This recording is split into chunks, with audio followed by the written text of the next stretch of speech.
Bonjour chers frères, chères sœurs, je dirais les mots de famille. Nous sommes très heureux de vous rencontrer aujourd'hui. Oui, il y a M. Amsara, mais on ne peut pas quitter ici sans vous voir, sans pour autant au moins partager quelques expériences ensemble. Nous sommes déjà dans beaucoup à côté. Par exemple, moi, je suis comme syndicat. Il y a un citoyen congolais, dans le cadre des droits humains. Mais elle est vice-ministre aux Affaires étrangères. C'est elle qui est chargée de la diaspora. Donc, elle aura beaucoup plus à vous parler parce que c'est elle qui est chargée de la diaspora. Moi, en tant que ministre des droits humains, dans un syndicat, donc, tous les droits fondamentaux des citoyens congolais, je dois faire en sorte que nous allons qu'ils ont observé. Alors c'est comme ça, mon ministère est transversal, je suis là, droit à l'eau, à l'accès à l'eau potable, à l'accès à l'éducation, aux soins de santé, tout ce qui est lié aux droits fondamentaux. Donc, ma copine, ça a eu temps à s'expliquer parce que c'est elle votre avocate auprès du gouvernement. Et puis ça, je pourrais conclure. Mais ça sera une première rencontre, un premier contact. Et nous allons continuer. Madame la vice-ministre, vous pouvez déjà. Bon, voilà, bon après-midi. Moi, c'est Madame Gracia Yamba, vice-ministre des Affaires étrangères. Et je voudrais ici vous remercier d'abord pour la disponibilité. Et nous excuser parce que on n'a pas pu honorer le dernier rendez-vous, les derniers rendez-vous parce qu'on avait un engagement qui nous a pris plus de temps que prévu. Et je voudrais ici juste placer peut-être un petit mot parce qu'ici on va peut-être plus essayer de vous écouter que de faire des discours, hein, malgré que le temps nous est vraiment, le temps est assez limité. Vous, en tant que diaspora, je peux dire que vous êtes les ambassadeurs de notre pays et partout dans le monde, pas seulement ici en Suisse. Et vous êtes, vous qui vivez à l'étranger, vous avez peut-être un accès à un monde que les 100 millions d'habitants de la République n'ont pas accès. Et vous avez des facilités. Et avec vous, en tant que diaspora, parmi vous, il y a des talents que dont la RDC pourrait bénéficier. Au ministère des Affaires étrangères, il y a une direction des Congolais de l'étranger qui est restée longtemps non viable et qu'on voudrait vraiment revitaliser, relever afin qu'il y ait ce pont et cette connexion avec nos frères qui vivent partout dans le monde et ceux-là qui peuvent contribuer à l'action du gouvernement en étant à l'étranger ou ceux-là qui voudraient peut-être après avoir passé autant d'années à l'étranger comme nous, revenir au pays et amener un plus. Donc moi en tant que vice-ministre, c'est une de mes thématiques, donc je suis votre correspondant direct, votre pont avec le gouvernement et nous aimerions que peut-être à travers cette rencontre qu'on puisse créer quelque chose qui pourra s'étendre partout dans le monde parce que nous avons reçu beaucoup de correspondances des États-Unis, de l'Australie, de l'Europe en général, de nos compatriotes, de nos frères qui voudraient qu'il y ait ce pont-là, malgré que certains ont fait 10 ans, 20 ans en dehors du pays. Chacun voudrait amener sa pierre à l'édifice afin que notre pays puisse, derrière le chef de l'État, avancer et participer sur la scène mondiale. Donc là, on va pratiquement vous donner carrément la parole, très brièvement. Et j'avais demandé à l'ambassadeur de voir si à la sortie de cette rencontre on aurait un même mot ou peut-être plus tard on va échanger les coordonnées. On peut toujours recevoir ça par WhatsApp, par email, voir ensemble qu'est-ce qu'on peut faire pour créer une structure avec c'est pas un comité quoi qui pourra à partir, je sais pas, de l'Europe en général, de la Suisse en particulier, qui pourra interagir avec le ministère. Donc, un ou deux délégués qui pourront peut-être... Les Excellences, merci déjà pour votre présence. Au vu du temps, je ne serai pas long. Je crois que la rencontre de samedi était beaucoup attendue parce qu'il y aurait eu beaucoup de choses. Merci à l'ambassadeur Mutombo qui a su assumer, qui a palpé, qui a vu et qui a échangé avec le compatriote. À la question que vous posez, j'aurais moi deux propositions rapidement succinctes. La première, c'est que l'ambassadeur Mutombo nous a présenté un projet qui regroupe tout ce qui peut être le problème de la diaspora. Et on est allé même loin jusqu'à dire que ce projet pourrait être un projet pilote pour toute la diaspora congolaise à l'étranger, commençant par la Suisse. D'où, pour gagner du temps, moi je vous proposerai de reprendre simplement ce projet que détient l'ambassadeur Mutombo, qui regorge tout, et on peut travailler sur ce projet. Il est succinct, il est clair et il est réaliste.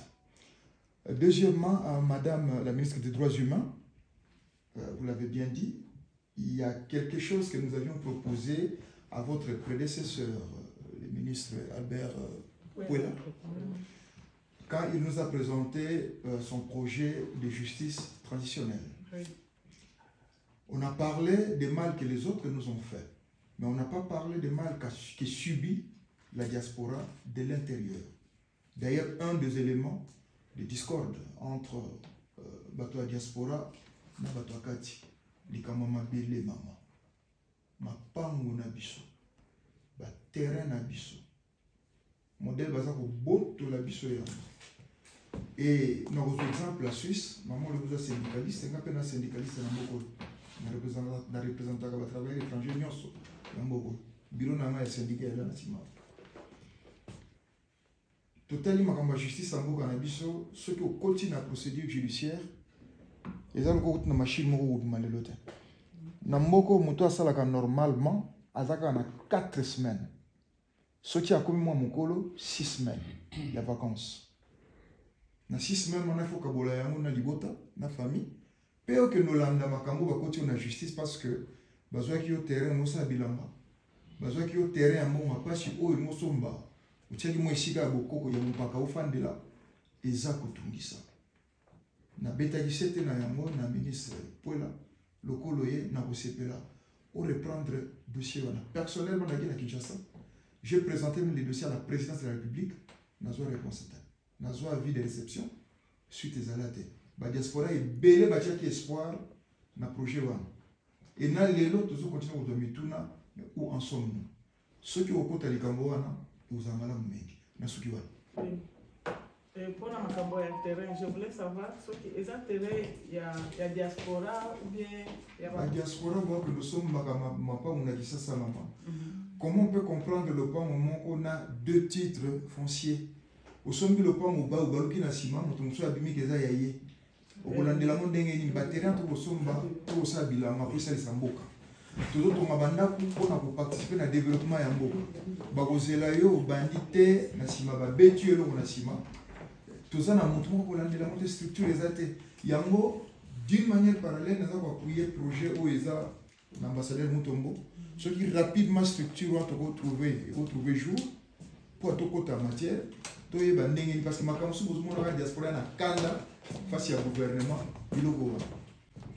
Mais si quoi par rapport à terrain, c'est pour la bataillon sont des métaux parce que gars il fait tant on a qui na Belgique lisolo wana ezalaki déjà problème wana, c'est-à-dire otindi mbongo na famille liboteli mbongo ekosi yo, ou bien bake kosomba epa chef coutumier atekeli bato mibale misato.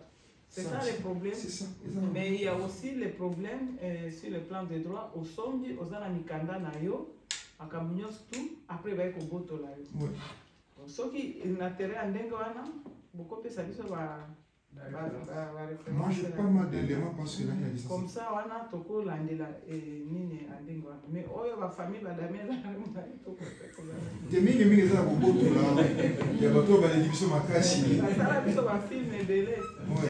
Est-ce que, soit il y a un mémo, vous parlez d'un projet, nous sommes très ouverts à recevoir ce projet et voir encore comment ensemble on peut faire quelque chose parce que c'est en fait rentrer dans la vision du chef de l'État qui, par sa clairvoyance, a décidé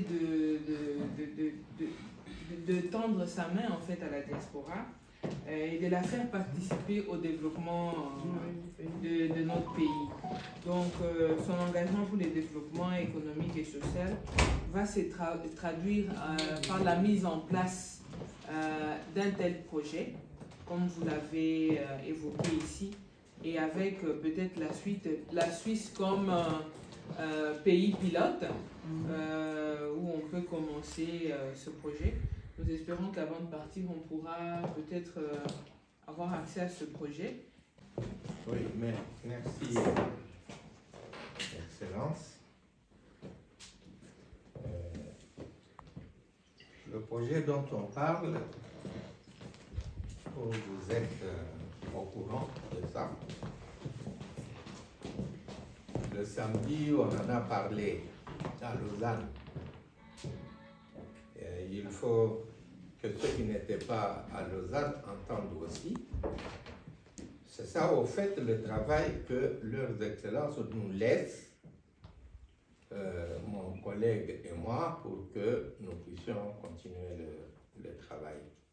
Ici, vous êtes les représentants de toute la diaspora. Et nous allons vous demander de faire ce travail, de le finaliser. Donc une proposition claire et nette, une proposition qui porte sur ce que le gouvernement doit faire pour la diaspora, parce qu'on ne peut pas demander au gouvernement de traiter avec chaque membre de la diaspora. Il faut une organisation, il faut une structure. Je crois que c'est ce que vous avez entendu tout à l'heure de la bouche de leurs excellences. Il faut que la diaspora qui travaille, comme la diaspora malienne, comme la diaspora sénégalaise et de tous ces pays-là, de l'Afrique francophone, que notre diaspora puisse travailler aussi dans l'intérêt de notre pays. Et pour cela, le pays doit consentir certains sacrifices pour la diaspora. C'est-à-dire, vous ne pouvez pas acheter ici des machines agricoles, donc les tracteurs, ou pour l'élevage, ou pour la pêche, et aller avec à Kinshasa et payer encore 100% des frais de douane. Ce n'est pas normal. Et vous ne pouvez pas vous installer à Kinshasa pour travailler sans que vous ayez un lopin de terre où vous pouvez aménager un petit bureau ou un petit local où vous pouvez rester quand vous allez à Kinshasa. Donc on doit formuler tout cela. C'est vous qui allez le faire. Les ambassades vous apporteront leur contribution. Et dès que c'est terminé, nous allons leur envoyer. Et eux, elles vont se mettre en contact avec le gouvernement et la présidence de la République pour qu'on mette en place une structure. moi j'ai réfléchi en termes de structure. Il ne faudrait pas qu'on dise, oui, voilà, c'est au niveau du gouvernement seulement. Non, il faut que dans cette structure-là, que la diaspora puisse s'y retrouver. Parce qu'elle défend ses intérêts. Si on le fait seulement avec les représentants de Kinshasa seulement, on ne sera pas du tout avancé. Donc, ce travail, nous devons le faire quand nous restons. Et moi, je vous le promets, mon collègue vous le promet. Et rappelez-vous, quand nous nous sommes retrouvés ici, je crois le 29 juin, on vous avait dit, nous sommes là à votre disposition, venez. Mais moi, j'ai l'impression que la plupart des Congolais ont pitié de nous, ne veulent pas nous déranger. Et moi, je leur dis merci, parce qu'ils nous laissent tranquilles. Mais si vous voulez qu'on pense à vous et à votre bien, alors il faut bouger. Voilà ce que je voulais dire. Donc, en fait, je voulais juste peut-être clarifier quelque chose. Je pense que la structure dont moi je parle, c'est la structure locale. Parce que déjà au ministère, il y a une direction des Congolais de l'étranger qui existe. Et au cabinet, on a une conseillère chargée des Congolais de l'étranger. Et c'est une thématique que moi je gère. Donc, c'est-à-dire au niveau du ministère, on a déjà toute une direction, on a une conseillère au niveau du cabinet qui est chargée des Congolais de l'étranger, mais on aimerait avoir une structure locale qui va être oui, avec qui on va interagir pour ce projet dont on parle. Et vous avez dit que le projet existait, peut-être le, je ne sais pas comment se dit, s'il faut y a des amendements, de faire le plus rapidement. Et moi je suis très disponible. Il y a un monsieur là derrière qui avait dit avant. Merci. Voilà. D'abord, bienvenue en Suisse et merci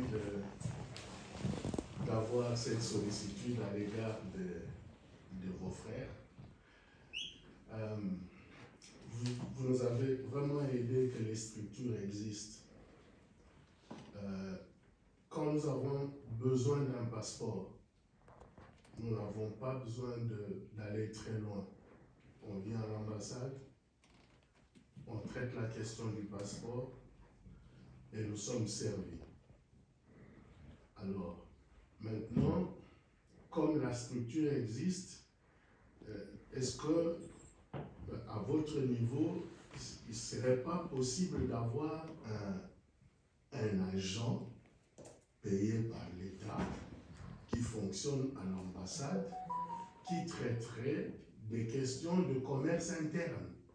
Parce que c'est nous qui avons nos 2000 francs pour aller en Suisse, au pays, et cette personne-là sera peut-être notre interlocuteur pour d'abord apprendre à connaître nos lois, parce que certaines choses qui ont été soulevées ici en matière foncière, peut-être qu'il y a des lois existent, mais nous sommes ignorants de ces lois.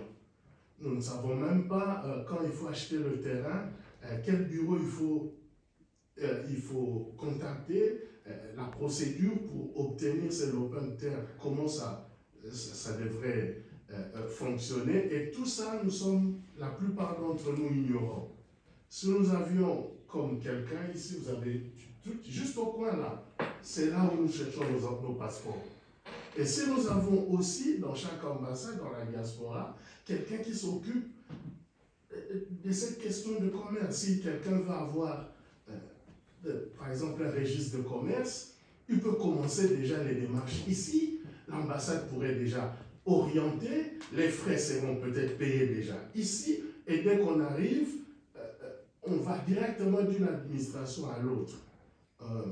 Les idées sont là, ils sont les bienvenus, les structures sont là, peut-être que nous avons seulement besoin de les animer.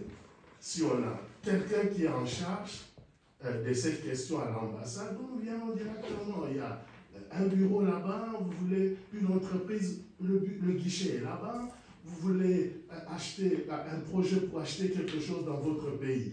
Vous serez orienté et conseillé.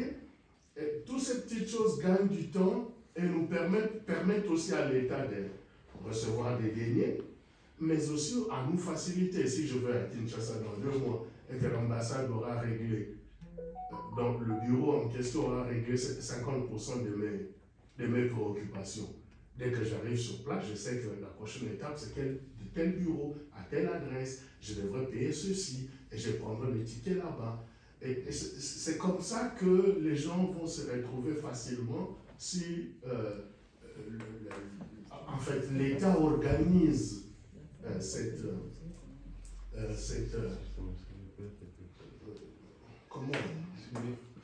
notre petit commerce.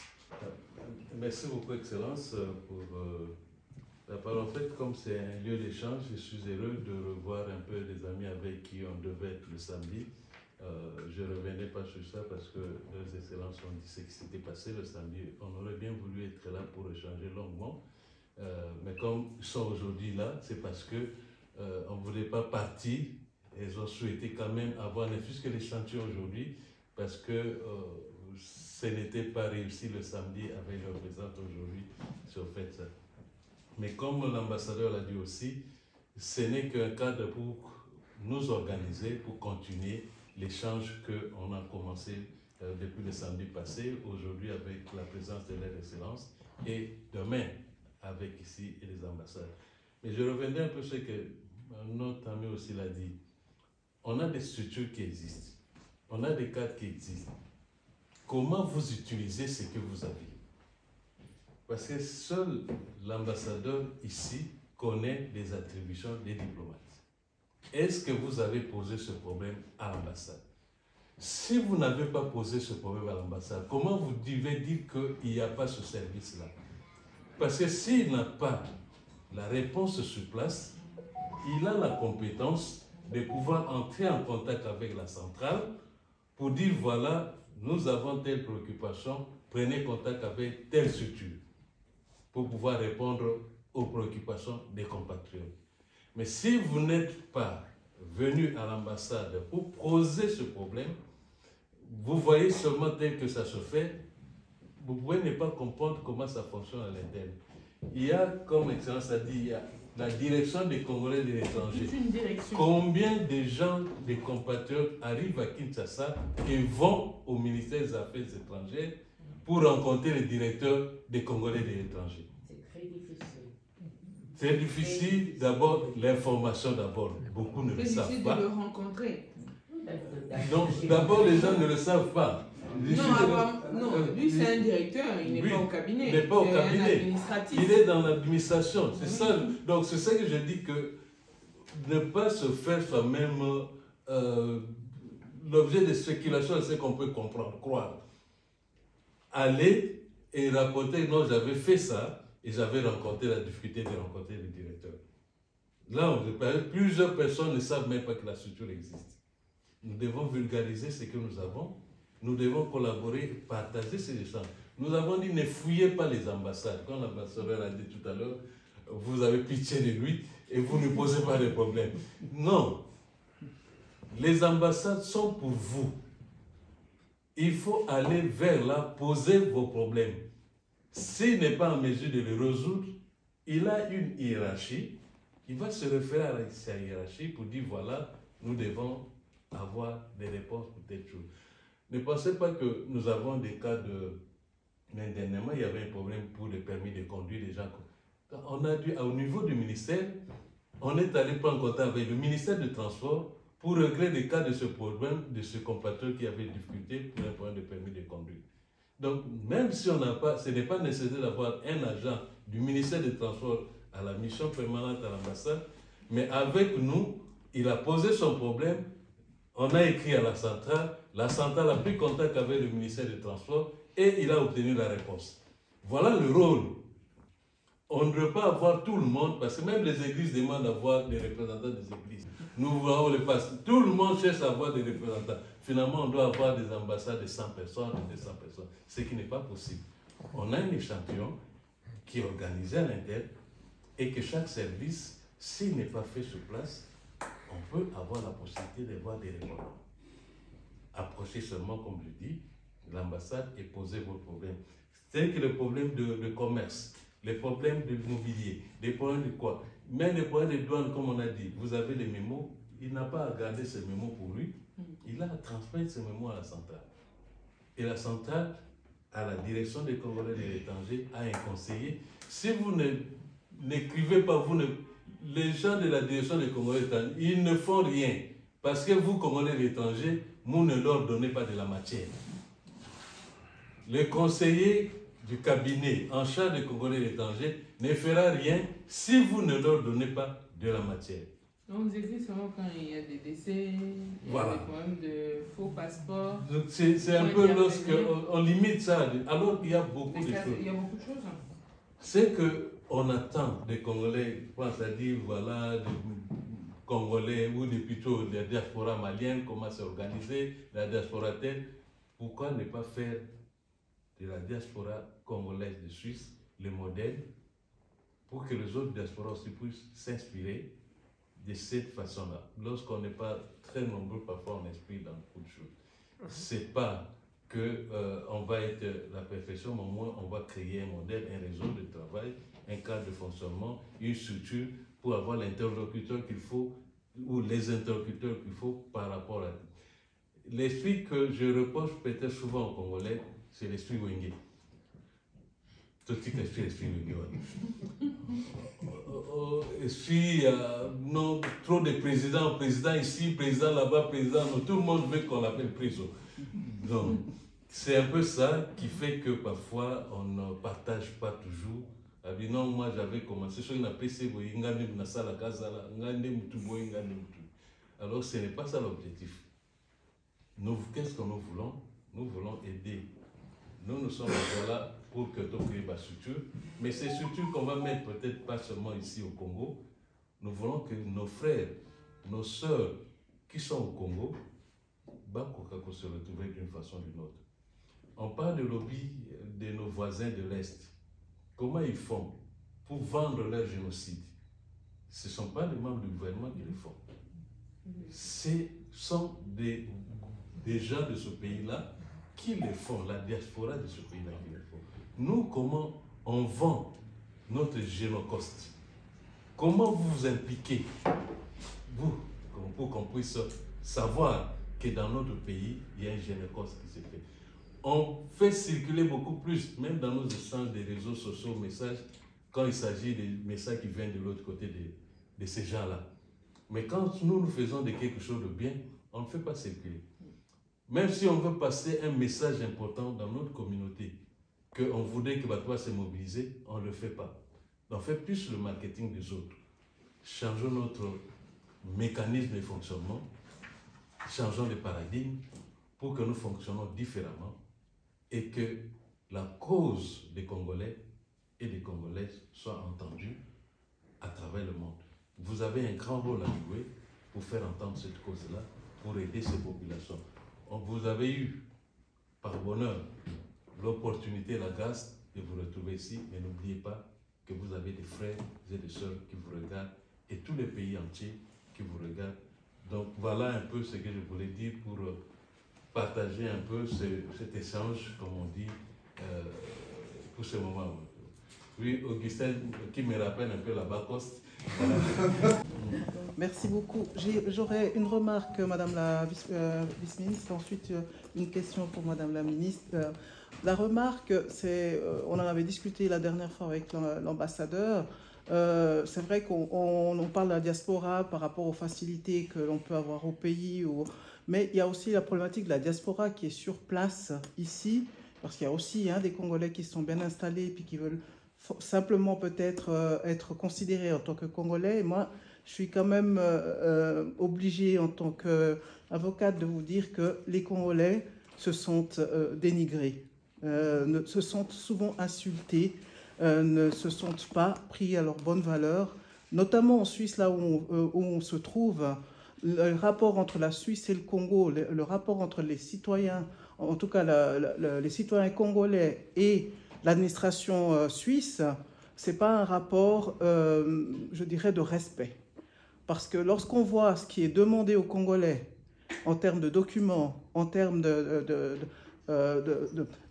points à remplir, et puis ce qui est demandé aux Suisses par le Congo, il n'y a pas de réciprocité. Rien qu'en termes de documents, je vous prends un exemple tout simple, rien que les documents de mariage. Lorsqu'un Congolais veut se marier ou veut faire venir son enfant, on lui demande des documents qui sont juste aberrants. Des certificats de médecins accoucheurs attestant que vous êtes bien né, c'est une réalité. Ça existe, ça? Oui, ça existe. La Suisse vous demande ça. Voilà, des certificats, des cartes de baptême, des choses comme ça. Et il y a des avocats au Congo qui rentrent dans ce jeu-là pour aller sortir ce genre de documents. Et c'est pas possible. On ne se sent pas protégé en réalité dans ces relations. J'ai eu affaire aussi à une situation de traite des femmes avec des jeunes femmes congolaises coincées au Koweït qu'il a fallu faire sortir de ce pays-là pour les faire rentrer au Congo. Et lorsque j'ai pris contact avec notre représentation aux Émirats arabes unis, on demande à ces femmes de payer les laissez-passer, alors qu'elles sont en situation de détresse, qu'on essaie d'organiser avec l'OIM leur fuite de là où elles sont retenues, et les représentations ne pensent qu'à l'aspect financier avant de penser à pouvoir sauver leurs sœurs qui sont en danger. Donc moi là. Les avocats, parler des avocats. Non, la représentation diplomatique de la RDC aux Émirats arabes unis. Donc moi j'ai pris contact avec ces gens parce que j'avais 2 jeunes femmes qu'il fallait faire sortir du Koweït d'urgence avec l'OIM parce qu'elles étaient esclaves sexuelles dans ces pays-là. Et il a fallu que je paye pour que la représentation congolaise accepte de me délivrer ces laissez-passer. Voilà. Donc c'est la réalité que les Congolais vivent. On ne se sent pas protégé. On ne sent pas qu'il y a un rapport de réciprocité entre notre pays et les pays d'accueil. Et ça pose quand même problème. L'autre problème, par exemple, rien que le certificat de nationalité, pour obtenir un certificat de nationalité congolaise, c'est le ministère de la Justice qui doit vous le délivrer. Vous mettez 1 année pour pouvoir l'obtenir. Des choses comme ça, c'est pas possible. Et raison pour laquelle, lorsque l'Excellence dit « mais vous avez peur de moi » ou alors vous avez pitié de moi, non, les Congolais n'osent pas parce que le peu de fois où ils osent utiliser leur représentation, leur pays ou le ministère des Affaires étrangères ne se sentent pas forcément représentés et entendus. Donc voilà, je voulais quand même partager ça avec vous parce que ça me semblait important. Et pour Madame la Ministre, moi, la situation que je voulais partager avec vous, c'est celle des femmes en prison. J'ai, il y a quelques années, visité la prison de Kassapa à Lubumbashi après que des femmes aient été violées par d'autres prisonniers à la suite d'une mutinerie. Aujourd'hui, j'entends que la même chose s'est passée à Makala. Pourquoi est-ce qu'au Congo, on n'envisage pas de faire des prisons séparées? Parce que pour hommes et femmes, parce que même en Suisse, pays quand même assez sécurisé, il y a des prisons pour femmes. On ne mélange pas les hommes et les femmes. Pourquoi on n'a pas encore réussi à envisager ça dans notre pays? Par rapport aux prisons séparées, aujourd'hui au Congo, depuis l'époque belge, on n'avait pas fait ça. On avait séparé, au sein de la prison, il y a des pavillons pour femmes et pour hommes. Ça c'est séparé, mais c'est dans la même enclos. C'est maintenant que, dans le cadre des désengorgements des prisons, que le ministre de la Justice est en train de trouver des partenaires pour construire de nouvelles prisons. Parce que nos prisons sont vraiment saturées et surpeuplées. Mais les prisons, depuis plus de 60 ans, c'était toujours dans les mêmes enclos, mais des pavillons étaient un peu pas suffisants. Oui, j'en ai conscience.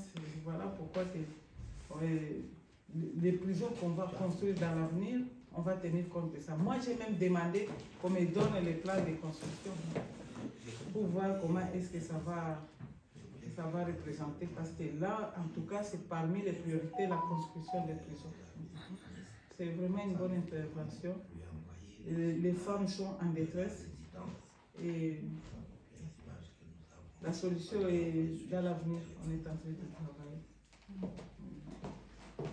Par rapport à disons, la relation entre les ambassades. Je pense que Madame peut, en tant que ministre des Affaires étrangères, peut répondre à cette question. Bon, en fait, je prends bonne note, hein, parce qu'effectivement, notre pays doit être capable de mettre une priorité sur la vie de nos compatriotes qui peuvent être en danger, comme ça se fait partout ailleurs, que les Américains, en cas de, c'est le gouvernement qui, d'office, prend en charge et ainsi de suite. Et je pense que ce sont des choses qu'il faudrait aussi mentionner dans le mémo que vous allez nous envoyer, et on pourra faire une vulgarisation et créer cette sensibilité. Parce que, comme vous avez dit, le cas particulier là de ces deux femmes qui étaient esclaves, mais donc ça c'est manque d'humanité en fait. Exiger d'abord le paiement des frais avant d'avoir sauvé cette vie, bon, quand même extrême, mais je pense qu'on va voir ce qu'on peut faire pour améliorer cet aspect. Par moment, il y a certaines choses dont vous venez d'évoquer tout de suite là, dont probablement le ministère n'est pas au courant, parce que nous avons eu à intervenir dans beaucoup de dossiers où la République a demandé à l'ambassade d'accompagner financièrement les compatriotes afin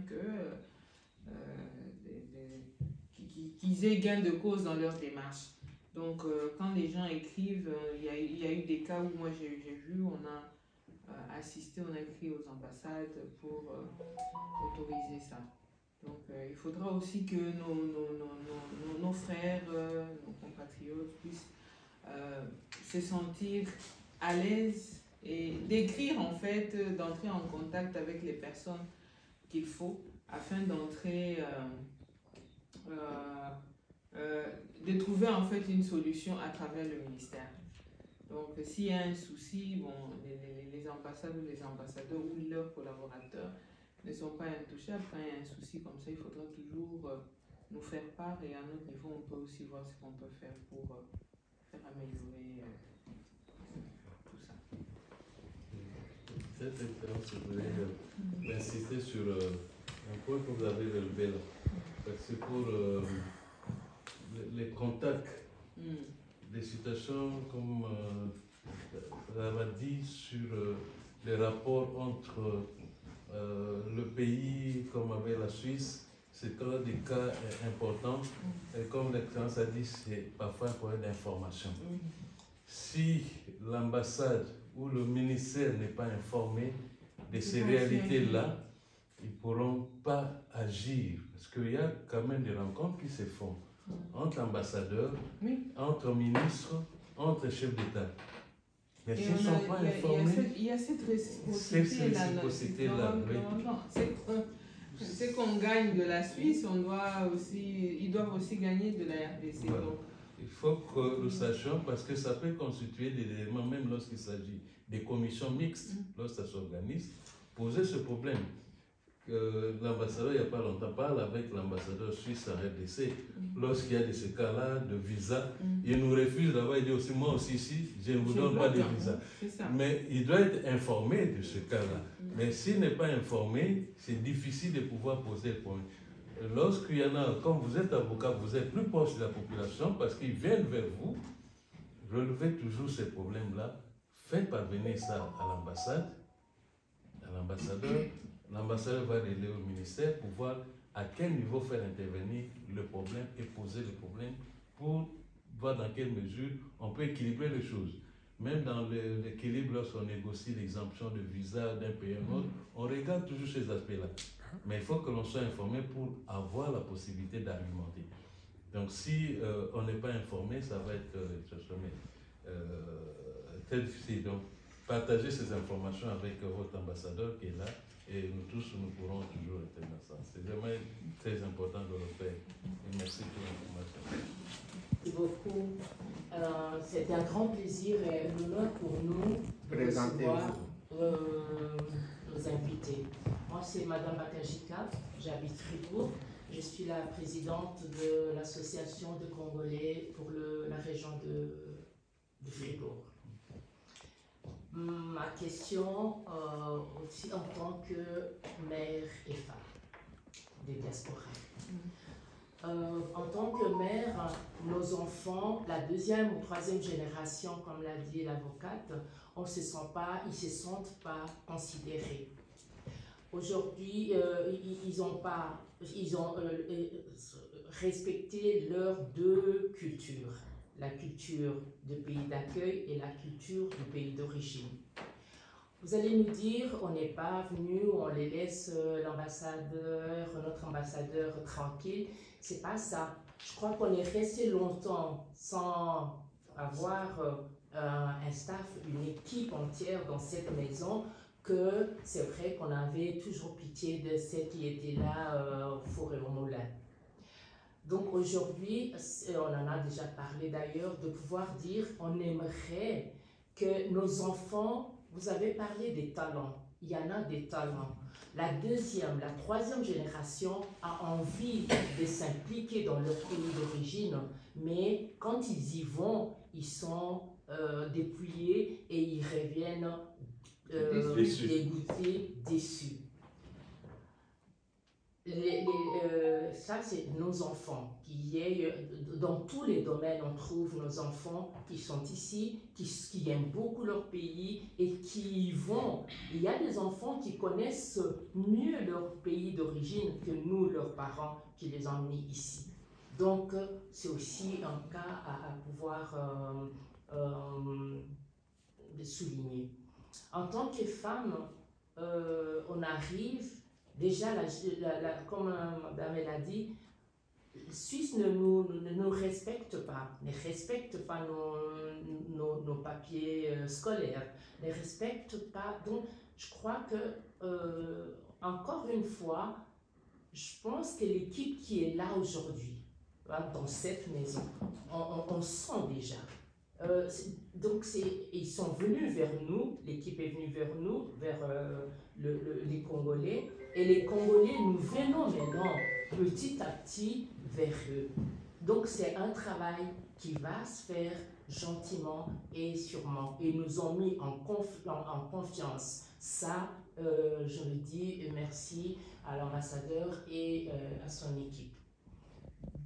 Les femmes, on est délaissées aussi.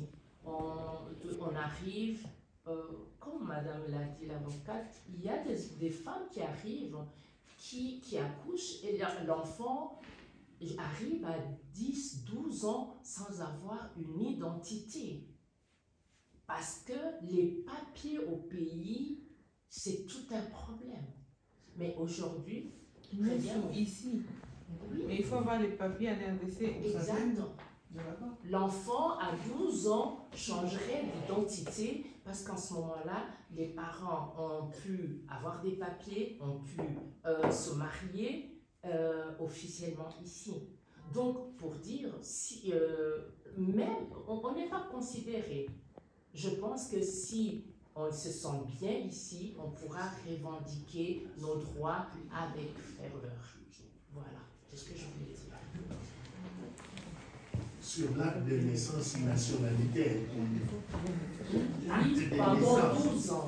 L'acte de naissance nationalité. Mais c'est leur loi qui est bizarre alors, parce que ailleurs, c'est comme aux États-Unis, quand l'enfant est né, c'est d'office la nationalité. Oui, je sais ici, il n'y a pas le droit de vote. Mais je sais, ici, c'est la loi, c'est compliqué. Ailleurs, ils ont donc... Je ne crois pas que c'est compliqué, parce que c'est deux poids, deux mesures. Ben, c'est pas pour tout le monde pareil. Là, vous parlez pour chaque pays, en fait, il pose des documents, différents documents. Donc, c'est-à-dire que c'est en fonction des relations bilatérales qu'ils ont avec les pays. Et pour les documents pour le Congo sont quand même très spéciaux et aussi très difficiles à obtenir au pays. Certificat de baptême. Notamment, c'est un certificat de nationalité. Et pourquoi le certificat de nationalité, c'est des montants, c'est moins d'une semaine. Certificat de nationalité. Oui, maintenant c'est rapide. On a libéré la signature parce que le problème c'était la signature. Parce que Avec la le signature. nouveau ministre. Ah oui, le nouveau ministre, c'est. Moi, c'est avant le Le nouveau ministre, oui. Donc, parce qu'avant c'était effectivement. Mais c'était spécifique. Hein. Moi, quand j'ai prêté serment, Alors soutenons nos ambassadeurs et leurs équipes afin qu'ils puissent nous présenter correctement auprès des Suisses. Ok. Moi, je vais rapidement sur ma dernière intervention. Je crois que samedi, ça a été dit. Ça fait longtemps, nous, en Suisse, qu'on a eu un ambassadeur. Très longtemps. On n'avait pas d'ambassadeur. Moi, je pense qu'il faut saluer la diaspora suisse en termes de son comportement et de ses initiatives. Je vous donnerai quelques échantillons sur le plan local et dans le secteur culturel. Nous, diaspora suisse, sans l'intervention de l'État, j'ai la chance d'avoir un collaborateur ici, nous avons mis en place un espace culturel où nous avons créé une école de langue nationale, soutenue par nos 10 francs, 5 francs. Quand je regarde... Les langues nationales. Hein? Oui, les langues nationales, géographie et histoire positive. À la signature des contrats de ces écoles-là, j'ai regardé chez les autres, c'est leur consulat, c'est leurs ambassades qui signent. Chez nous, c'est un certain Augustin qui signe, qui n'a pas de fonction au gouvernement, qui n'a rien. Dans le cadre toujours culturel, les autres, la Suisse nous donne ces opportunités-là. Toujours nous, diaspora congolaise, nous avons créé le festival Jambo, où nous devons débourser nos 100 francs, 200 francs, pour faire flotter les drapeaux congolais au niveau suisse. Ça ne peut pas continuer comme ça.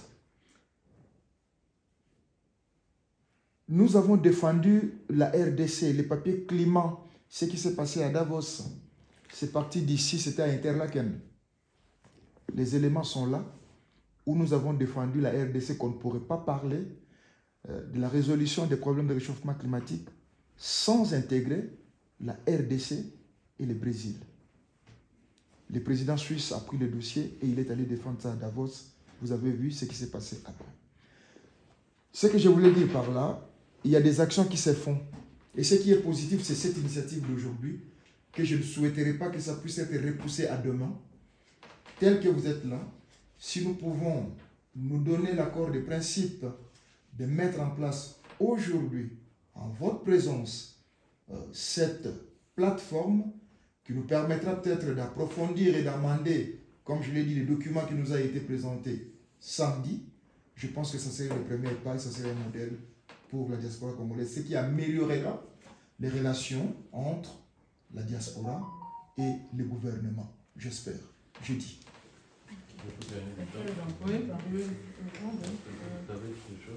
Pardon? Vous avez peut-être le mot à dire. Oui, le mot. Donc, vraiment, nous vous remercions, surtout pour cette dernière intervention. Et ça tombe bien, et la thématique diplomatie culturelle, c'est une de mes thématiques aussi. Et je pense à travers ce groupe qu'on va créer, je vous mettrai aussi en contact avec le conseiller chargé de la diplomatie culturelle, sport et loisirs, je pense. Et on va voir comment le gouvernement pourra toujours vous accompagner dans des actions que vous êtes en train de poser au nom de la République. Parce qu'on a parlé ici de vendre l'image de la RDC. Aujourd'hui, la RDC est connue seulement sur le front de guerre à l'Est. Mais nous devons vendre aussi notre pays. Nous avons une diversité culturelle qu'on peut vendre à travers des actions, des activités que vous êtes en train de faire à vos propres frais.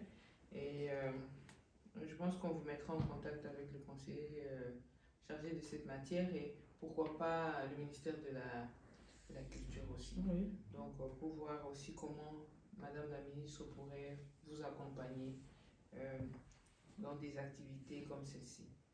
Donc nous vous félicitons parce que ce sont des histoires que nous ne connaissons pas parce qu'il n'y a pas une vulgarisation, c'est pas connu, il n'y a pas de contact. On espère, comme je l'ai dit, je veux vous donner mon numéro de contact, il est sur WhatsApp. Je ne sais pas, parmi vous, quelqu'un fera un groupe WhatsApp pour commencer. Où on va tous nous intégrer pour un suivi. N'oubliez pas droit de l'homme. Oui. Pour un suivi de ce projet que moi je salue et que je voudrais bien vraiment porter afin qu'on arrête que les pleurs de nos frères dans le monde puissent trouver enfin gain de cause petit à petit. Donc voilà, et je pense que nous on est disposés, au-delà du ministère des Affaires étrangères, on a des entrées, on est au gouvernement. En cas de soucis privés, particuliers, on peut toujours intervenir pour vous aider, pour éviter de tomber dans de l'escroquerie, dans beaucoup de choses, on en connaît. Et on est très ouvert, on pourra toujours vous accompagner. Je me porte peut-être qu'on peut.